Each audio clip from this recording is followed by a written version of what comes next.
Ladies and gentlemen, welcome to Campus Consortium EdTalk webinar series. Today's topic for the webinar is Meeting Basic Needs, Eliminating Non-Academic Barriers to Student Success. Our presenter for today's session is David Helene, founder and CEO of Edquity, and our facilitator today is John Wanamaker, Executive Director of Campus Consortium. We will take questions at the end of today's presentation. Please enter the question into the chat box or questions pane in your GoToWebinar control panel. Without further ado, please allow me to present Mr. Wanamaker and Mr. Helene. Over to you, John. Very good. Thank you, Rosie. Thanks, everyone, for joining us today. I am John Wanamaker. I'm the Executive Director of Campus Consortium, and I would like to thank each of you for joining us today for our EdTalk webinar series on meeting basic needs, eliminating non-academic barriers to student success. In our webinar today, our presenter, David Helene, will address a number of issues that are causing up to 3 million students dropping out of college every year due to a time-sensitive financial crisis, and about how 50% of those students are currently suffering from food or housing insecurities, and look at some best practices that institutions could put in place to address some of those issues.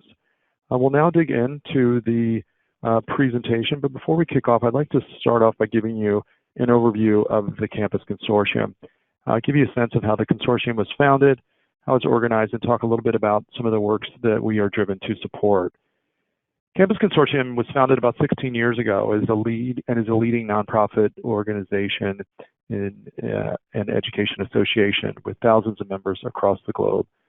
The consortium's mission is to help members reduce the time, costs, and effort associated with implementing enterprise IT services by leveraging shared IT services, lessons learned, and best practices so that each member can avoid reinventing the wheel when adopting new ed tech for their institutions. On slide 4, I'd like to do a quick special thanks to our sponsors. We have a number of technology partners who we are working with who help support this broadcast, and a number of other webinars we run on a regular basis featuring some of the most up-to-date and relevant tech topics and trends in higher ed that are impacting campuses today. We are also supported by our tech partners with the publications that we participate in. We do a series of white paper publications, case studies, and success stories. All of these would not be possible without the support of our sponsors such as Unified, Quick Launch, Oracle, Black Belt Help, and Salesforce. Next slide. I do want to note the Campus Consortium has a robust grant program, runs about 25 different grant programs per year, providing funding for a variety of tech implementations for your campus. The consortium has about 6 here on the screen that are still open for 2019 and designed to provide a variety of solutions, products, and services for your institution at a reduced cost. So we encourage you to check out campusconsortium.org, where you can learn more about the grants that we have listed here that are open through the remainder of the year. Now I'd like to introduce you to today's speaker. Our session is going to be led by David Helene. He's the founder and CEO of Edquity, which is a leading provider of financial success and emergency aid platform for high school and college students. Under David's leadership, Edquity has worked with principal partners across 2 different markets, both higher ed and K-12. Prior to Edquity, David served as the co-founder of Unify Scholars, a nonprofit provider of college financial planning education for low-income high school students. Prior to Unify Scholars, David had spent nearly 3 years at the Clearinghouse, a financial trade association representing the interests of the nation's largest commercial banks. Now I will turn the presentation over to you. David, thank you for being with us today. We're looking forward to the presentation and the session today. Thanks very much, John. Good afternoon, everyone. It's a pleasure to be here with you. My name is David Helene, and as John mentioned, I'm the founder and CEO of Edquity. And today, excited to talk about how your institution can plan for basic needs and create a culture of caring for student financial success. I would like to start by introducing you to a student named Alicia. And Rosie, if you could go to the next slide, please. A real-life mother of 5 and a student at Amarillo College. To succeed, Alicia had to balance work, parenting, and her studies, and she was managing to do just that and had a 3.75 GPA. Next slide, please. But Alicia's loving husband, Mike, and Rosie, if you could please advance to the next slide. So Alicia's loving husband, Mike, unfortunately wrote a check that bounced unintentionally at a grocery store. And due to a Texas law, he faced jail time unless they could come up with $200 that they simply didn't have. Despite the fact that it was clear that Alicia had what it took to succeed, poverty is what ultimately derailed her college dream. Next slide, please. Alicia, unfortunately, is no exception. She's now one of the 3 million students that drops out every year due to a time-sensitive financial crisis, and now is one of the students who succumbs to what is now the #1 driver of dropout in post-secondary education. Despite what many folks, particularly folks on Twitter who went to college in the 70s, 80s, and 90s might have you believe, these issues are not because students are not being responsible from their money, or that because they refuse to work. In fact, most now do so. About 70% of students now work. These issues, unfortunately, are structural. Next slide, please. According to the recent national survey released by Dr. Sarah Goldrick-Rab and the Hope Center for College Community and Justice, nearly 50% of students across both 2- and 4-year institutions suffer from food insecurity. Next slide, please. And with the rising cost of living nationally and the fact that only 13% of students actually live on campus today, housing insecurity is actually worse, with about 60% of students in 2-year institutions suffering from housing insecurity and nearly 50% of students at 4-year institutions dealing with housing issues. These data have been almost identical across regional surveys by the Hope Center, which include the California Community College System, the CUNY system, the Dallas County Community College District, many states across the country. And what we're finding is that while you can quibble with percentage points, the bottom line is that students all across this nation, regardless of institution type, are struggling with their fundamental basic needs. As a result, and as a result of rising student debt, we've all heard the cries, which are in many ways understandable, about whether college is worth it at all. Next slide, please. But while that argument may make sense in theory, we're really not giving our students much of another choice today. In today's economy, and I'm sure I'm preaching to many that are in the choir, no college is no option when it comes to the labor market. Next slide, please. So since the recession, of the 11.6 million jobs that have been created, 11.5 million of them, or 99%, have required some form of college credential. Only 80,000 jobs have been created that require just a high school degree. And to frame that, last month alone, the economy saw more than 135,000 jobs created alone. So next slide, please. So in the words of Dr. Anthony Carnevale, who runs the Center for Education and Workforce at Georgetown, which actually produced the study, and Dr. Carnevale has deeply studied the connection between higher education and the labor market, the modern economy continues to leave Americans without a college education behind. Next slide, please. So we're at this interesting inflection point where students are damned if they don't go to college. But at the same time, like in the case of Alicia, they are now damned if they do. Next slide, please. So we now are at this interesting point where, despite the fact that college is a necessary precondition to participate in the labor market and achieve social mobility and financial success, college itself is actually directly setting many of our students up for financial failure. Next slide. So it begs the question, which students? Because as you might expect, the distribution of this matters and certainly isn't equitable. Next slide, please. And I hope you'll forgive the small print on the slide.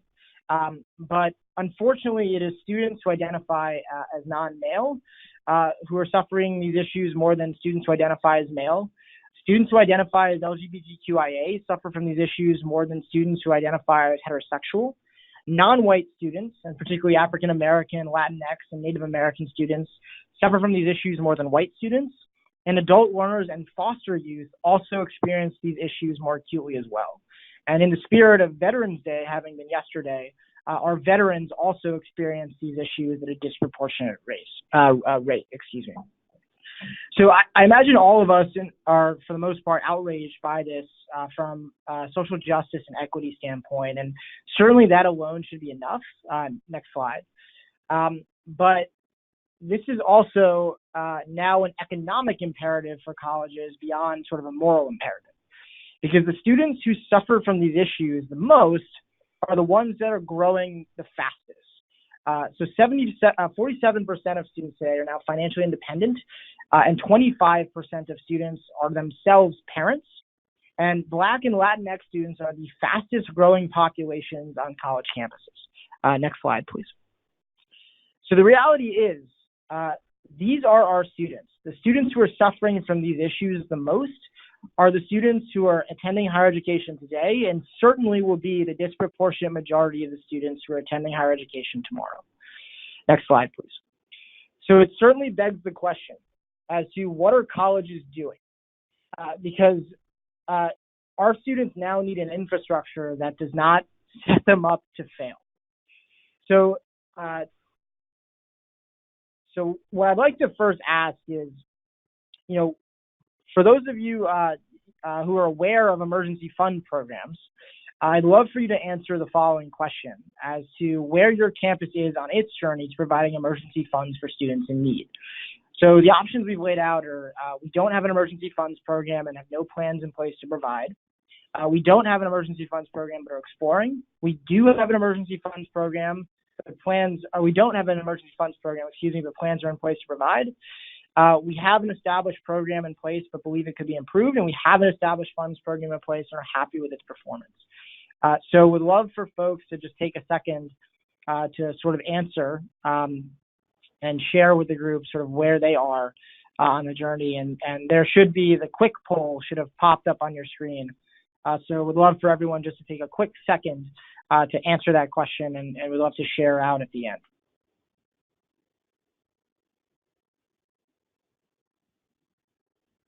And I will tee up that this is poll 1 of 3. So there will be 2 more that will come down the pike a little bit later on.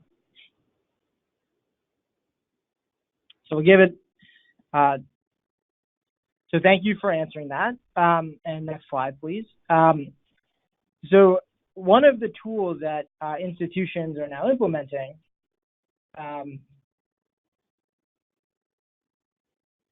Rosie, would you mind? And here are the results. So wow, this is quite fortuitous with the next slide, because the next slide indicates that about 50% of colleges and universities now has an emergency aid program. So these are, which is about the breakdown of our demographic a little bit higher. So kudos to the folks on the call for getting ahead of these issues. But as the poll indicates, we seem to be moving in the right direction as a space. So I think 72% of you said that you have an emergency funds program, whether it can be improved or you're happy with the performance. But the most recent, and Rosie, the most recent NASPA survey found that about 50% of institutions now has some form of emergency aid program. So these aren't just necessarily cash grant programs. They're pretty broadly defined. It can include voucher programs, retention scholarships, emergency loans, which are my least favorite, food pantries, and different types of grants. So it does look like colleges are beginning to invest in these sorts of emergency financial assistance programs. And with regards to rate of growth, and actually for the next slide, I'd like to also ask about food pantries specifically, and would love to get a sense of where your campus is on its journey to opening a food bank. So options here, we do not have a food bank on campus and have no plans in place to open one.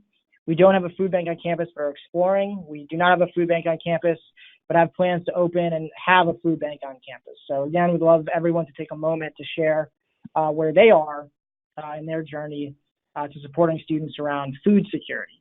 So we'll give it a moment to for everyone to sort of answer the poll.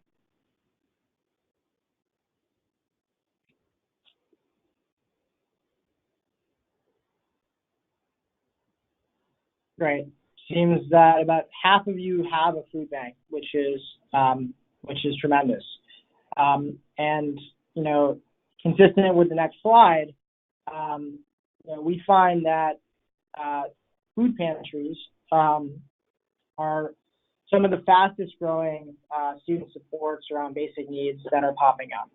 So the College and University Food Bank Alliance, or CUFBA, in 2012 had a membership of 0. In 2016, a membership of 125 institutions, and today there are about 825 food pantries all across the country. So we're excited to see a tremendous rate of growth with colleges investing in student food security. But as Dr. Goldragab says, you unfortunately can't food pantry your way out of this problem. So what we at Edquity advise is that we as a field need to instill what President Russell Lowery Hart and Amarillo have called a culture of caring, which is one that includes no excuses, and as Russell says, loving your students, so as to ensure that our colleges take every measure to ensure that poverty is no excuse to preventing students from graduating. Since 2012, under Russell's leadership, Amarillo has embraced this full on, with one of the primary investments they've made having been in social workers. And next slide, please. Oh, I'm sorry, 2 slides. And, this is fine. So, in addition to the social work, Russell has created an on-campus social services office, which is called the Advocacy and Resources Center, which is a model that a number of institutions across the country are sort of replicating, which includes an emergency fund to cover student economic crises. And he's also established a network of organizations, businesses, and individuals in the community committed to supporting students. So Russell has really created a centralized network with both the human support and the community support system, where Russell has said that the faculty and the staff at Amarillo College don't have to be social workers. That's not a fair expectation, but they need to be able to point students to the social workers that they've invested in.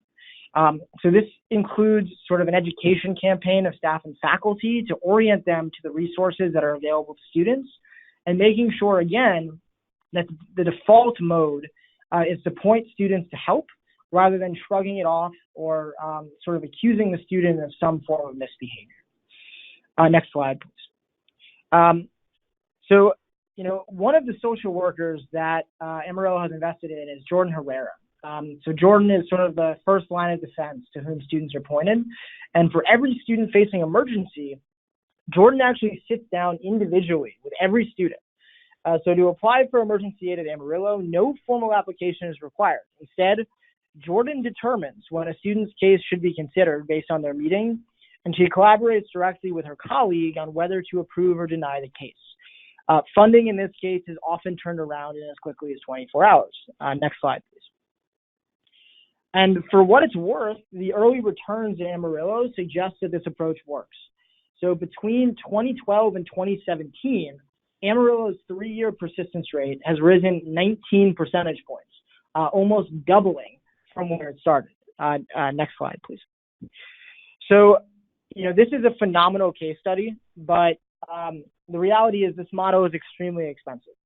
And while there's no replacing a culture of care and the importance of social work, and I, of course, would argue that every college in the country should invest in these resources to the extent possible, Jordan could not meet with 20,000 students facing emergency. So this model, unfortunately, does have limitations. So it begs the question of how do you scale a culture of caring? And next slide, please. And particularly, how do you do so as emergency aid programs are only becoming prevalent, not just through college initiatives, but also the state to legislate, institutionalize these programs as a really established tool and toolkit.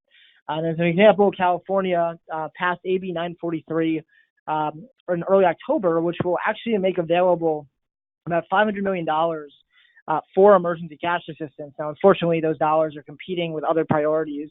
But they actually are sort of a move in the right direction, where there's a commitment at the state level to now providing appropriations for these student financial crises. Next slide, please.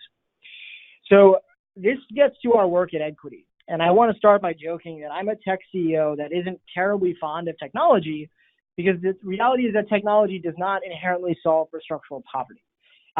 It also should not be viewed as a silver bullet replacement for a culture of caring. And I'd argue that, again, a substitution philosophy is often where tech can go wrong. Next slide, please. But what technology can do is it can bring really good practices to scale, and also use a data-informed approach to creating greater efficiencies and making sure that we can scale things like a culture of caring. So our work at Edquity is focused specifically on supporting students around financial emergency in both a preemptive and a remedial framework. So we have what we call our 3 pillars of support. The first of which is a cash flow management tool that supports students on a going basis around budgetary management. But we again expect that you cannot budget your way out of structural poverty. So the second and third pieces of what we do is focused on deploying the emergency resource landscape broadly defined, where the first piece of this is Yelp for social services, where we help students find all emergency resources in the community and through campus. And finally, we actually take on the function of emergency aid provision partner on behalf of our college partners, where we vet all applications and make disbursements through our application. And I'd love to sort of share with you how Edquity might have supported a student like Alicia. Next slide, please. So first, Alicia would have been able to link her bank account, at which point Edquity could have automated the development of a financial plan based on her transactional history and projected needs to try to ensure that she never ran into a scenario where her husband, Mike, wrote a check that bounced. Next slide, please. But of course, if Alicia was running low on funds, what we could have done is directed her predictively or preemptively to some of the resources in the community that might have been able to stand in for what was a food deficiency. So Alicia either could have manually gone to the food resource in the Edquity, the food button, in the Edquity app to find an emergency support related to food that might have been able to stand up her need, or, next slide, please. Edquity, based on her transactional history, might have been able to step in and try to scale the work of what Jordan might do in a one-on-one meeting by predictively pointing students to a resource like a food pantry that would be able to help and sort of stand in for the cash deficiency around food that Alicia was facing. So in this way, we try to be a Jordan in students' pockets and try to point students to resources before they even have to ask. Next slide, please. But for many students, running into some sort of crisis is inevitable. And what students can do is they can actually apply directly through the Edquity app, where we work with Dr. Sarah Golder-Grab, who is the leading academic expert in the field and has been cited multiple times in this presentation. We've worked with Sarah to create an evidence-based application where students can get an instantaneous determination with regards to their application status and receive emergency cash assistance within 48 hours. For students who are ineligible, we create a soft no, where we can point students back to the emergency resource landscape so that we're not just denying students help, but are trying to be, again, supportive and pointing students to where they might be able to find some form of support. Next slide, please. And then for our practitioner partners, what we're trying to do is bring visibility to what has historically been an invisible problem. You cannot look at a student and understand if they're hungry or homeless. What we want to be able to do is provide de-identified information around how the emergency aid fund is performing, the most common forms of need, how applications are varying over time, what the most common issues that students are experiencing are looking like, and also help with a deep dive into the types of basic needs challenges that students are facing, as well as how these challenges are evolving over time. And if students do give us consent, level will provide student level information related to basic needs challenges, so that if there is a Jordan on campus, they can proactively reach out to students about issues like food insecurity or housing insecurity to try to create a more high-touch layer of support to, again, preempt a student from potentially dropping out. Next slide, please. So our theory of change is that we can get students some of the critical emergency supports that they need at scale to improve their success outcomes, and then help our partners not only more effectively administer these programs to improve persistence outcomes and tuition revenues, but also bring down the administrative overhead affiliated with running these programs. Next slide, please. So our first partner is actually the Dallas County Community College District, a district of 7 colleges and 90,000 students. Next slide, please. So we're excited in that we launched our product on October 24th, but we did so during a time of particularly heightened need, where 3 days prior, Dallas had been hit by 10 tornadoes, which have created damage that makes it the most expensive tornado-based natural disaster in state history. And these tornadoes hit at a time where students are beginning to run out of financial aid, and the holidays are fast approaching. So it was no surprise. Next slide, please. So, during a status quo scenario, had Edquity not been present, the district would not have had the capacity to meet the volume of need that would have come through. So what Edquity has been able to provide beyond its technology is 24/7 support, an application that's quick and easy to complete, and also holistic supports, given that the fund is not able to meet the demand that students are facing. Next slide, please. So what we've seen in the early days is that the application has taken students 117 seconds to complete. They've been able to receive an approval or denial within 62 minutes, and have been able to claim or move toward a transaction within 6 minutes of approval, where they've been able to receive funds within 48 hours. Next slide, please.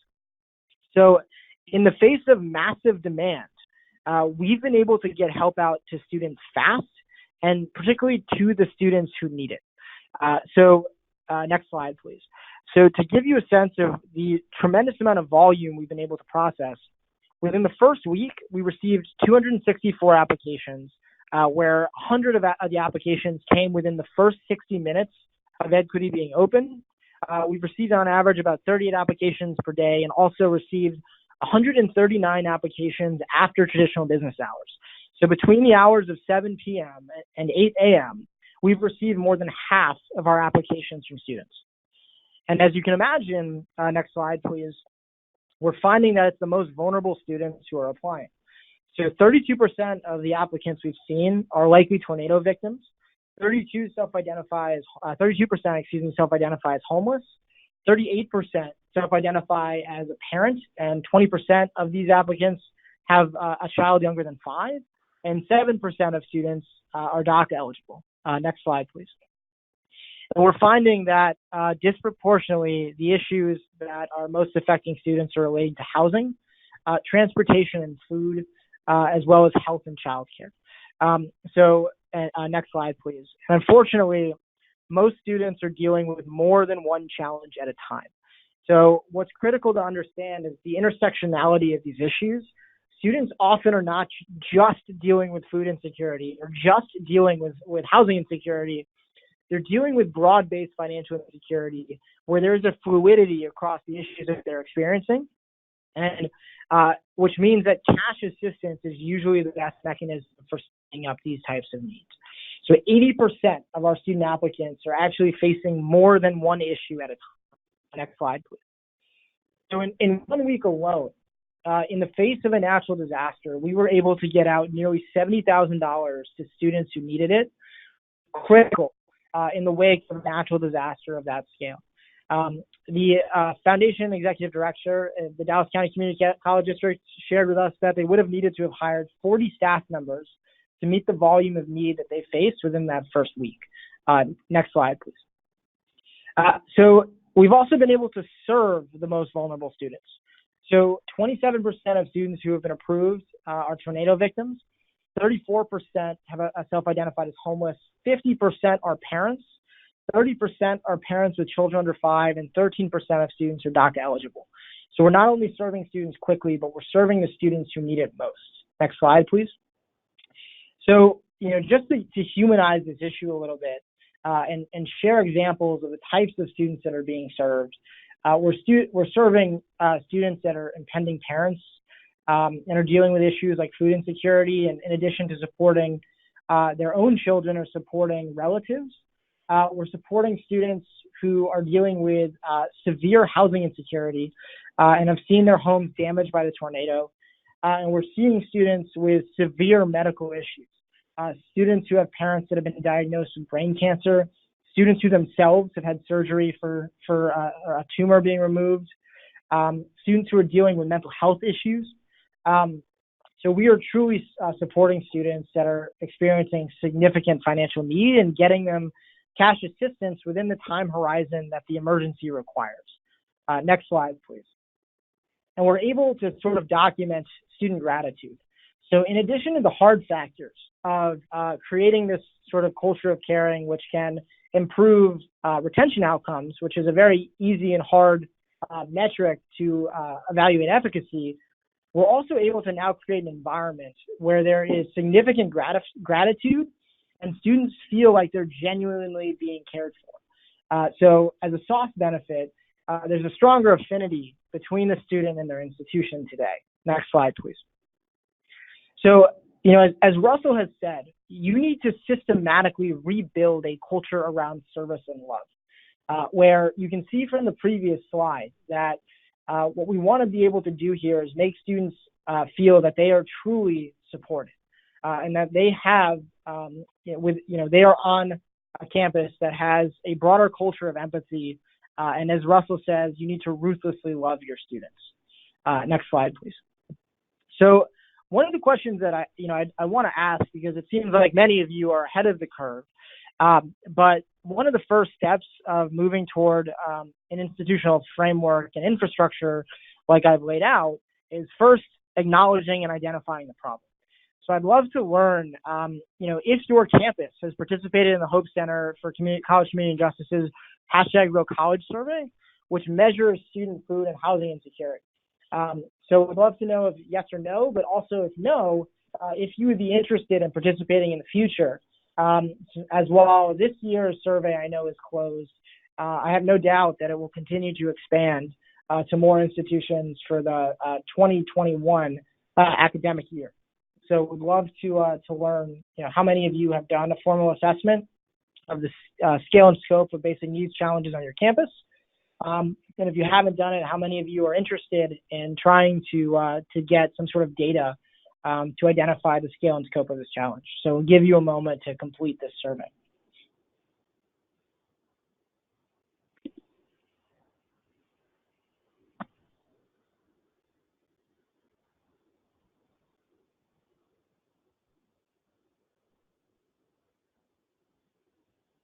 Great. Well, for those of you within the Real College movement, welcome. And for those of you who are interested in participating in the future, I would be more than happy to connect offline. Sarah Golder-Grab, we are very fortunate as our Chief Strategy Officer for Emergency Aid. So always wanting to make sure that folks who are interested in participating in the Hope Center's work can connect with Sarah, and happy to share information, as I know they, of course, are eagerly trying to work with additional folks in 2020, 2021. So good to see that, many folks are aware of the survey and are interested in participating if they haven't already. And next slide, please. So as I mentioned, tech is not a silver bullet solution to structural poverty, to these extremely challenging issues that different campuses are facing in the wake of an environment that's seen higher education divestment for over a decade. But I do think that to the extent that your institution is already beginning to implement that broader culture of caring, where that de-siloing has occurred, that there's recognition that students are facing these non-academic barriers that are hindering their ability to persist, we can be a really good partner at bringing that culture of caring to scale and helping create some administrative and operational efficiencies as you do that work, and also trying to create a more data-informed approach to basic needs and security initiatives. So with that, I want to express my gratitude for taking some time to connect with us today and learn a little bit more about these issues. And we often say that we believe, next slide, but we believe that students like Alicia deserve to graduate. And the work that many of you are doing on your campus to support these basic needs challenges will help make that a reality. So commend all of you that are working towards creating a culture of caring. And, we think that with Edquity, we can help you bring that culture of caring to scale. So thank you so much. And happy to answer any questions in the Q&A portion of this. Excellent, David. Thank you so much. This was a great overview, and thank you for addressing these issues as you're doing so with Edquity and doing the work with Sarah. Important work, and it matters to all of us, and it matters to student success and institutional success. And thank you for sharing this with us today. We do have a couple questions. It seems like more around logistics. So Chris is asking a question about where and with whom does this work typically sit within institutions, and how are students being made aware, particularly at the Dallas County Community College system where you're working? How are they being made aware of the programs? Yeah, I appreciate that question. Often this is a partnership between student affairs and, if this exists in an institution, the foundation that's affiliated with the campus. So we've rolled this out to the Dallas County Community College District Foundation, where all 7 campuses roll up into the platform and are working with both the foundation and student affairs to make sure that this is rolled out. Typically, we implement a multi-channel marketing approach. We would like to see things as heavy-handed as a basic needs statement on all campus syllabi, where there's not only an acknowledgement that a student may be experiencing basic needs challenges, but also listing Edquity and the Emergency Aid Fund as a resource.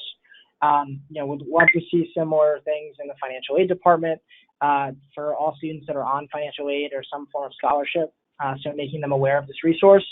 But we also work together with our partners to put together marketing collateral materials and leverage social media, LED monitors on campus, flyering on campus.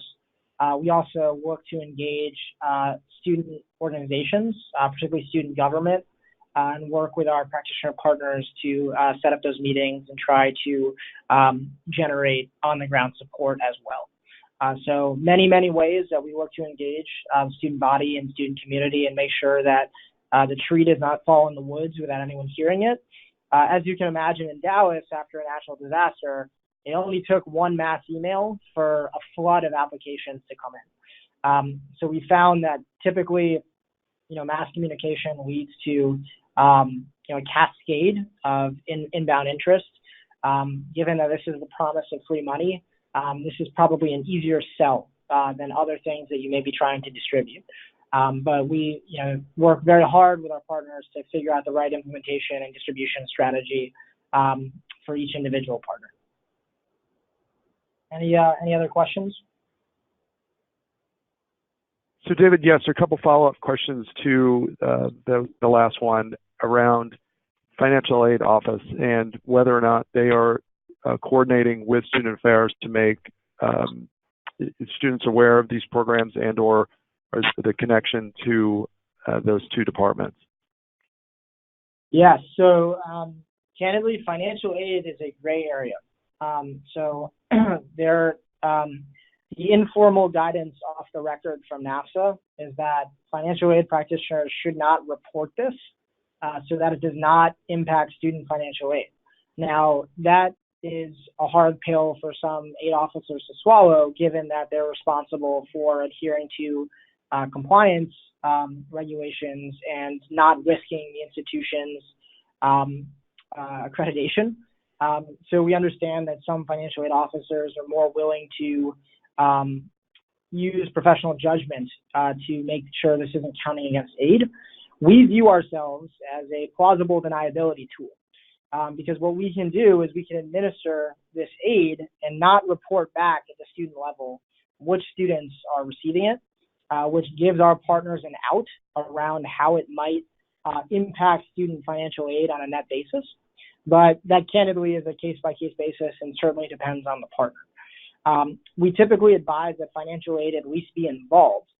Usually they are not driving these initiatives, but because this, of course, could impact student financial aid eligibility, financial aid is usually involved in some capacity.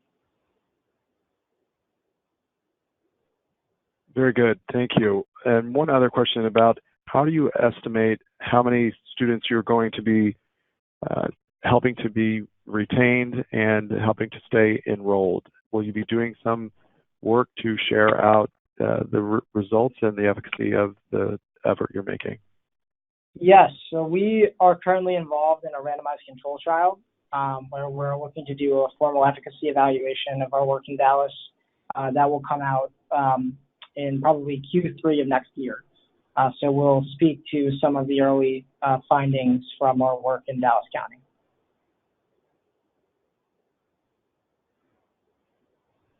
Excellent, very good. All right, David, one follow-up question related to the enrollment and admissions process. At a time at different institutions that have these programs, are they making students aware during the enrollment and admissions process that there are these services available to them? It's a really great question. I mean, to your point, John, in an increasingly competitive enrollment and admissions environment, I do think that this is a recruitment tool to basically be able to demonstrate that we're here to support you if you do run into hardship. I do not know to what extent that sort of strategy is being used by admissions officers. I think that messaging would certainly play with college access organizations, Title I schools, charter schools that are supporting low-income and first-gen students. I think that would play very well in recruiting those student populations, just demonstrating that there are emergency supports in place. But I don't think that those have been used proactively for getting students in the door. I think they've been mainly used as a mechanism for keeping students there once they're actually there. Excellent. Okay. Thank you for that.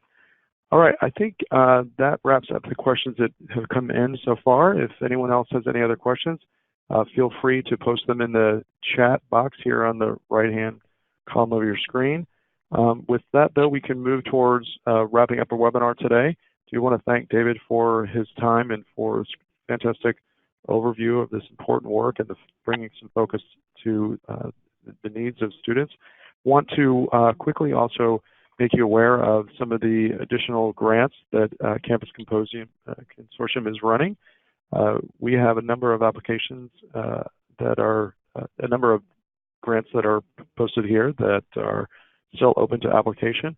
We have an Office 365 migration grant, Student Information Systems grant, IT Help Desk grant, Smart Password Manager, Student Success Contact Center grant, as well as a Campus Portal grant.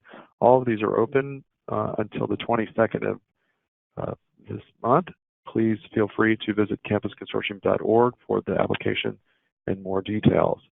I want to also announce that we have another upcoming EdTalk webinar on artificial intelligence in higher ed. Welcome to the new normal. This will be presented by Francesco Rulli of Forbes AI Solutions. He is also the global CEO of an organization called Querlo.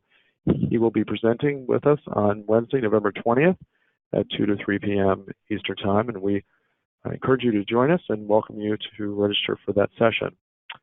With that said, I do want to mention that we will be sharing out today's session in the recording for everyone that's attended. We'll also forward you the slides from today's presentation along with some contact information for David and for information on completing the Sarah Goldberg Robb Real College survey. With that, I will just again thank David for his presentation today and for being with us, and thank all of you for joining us today during this important conversation and discussion. Wish everyone a great rest of the afternoon, and we look forward to having you join us again on Campus Consortium EdTalks in the future. Thanks very much, everyone. Take care. Thank you, David.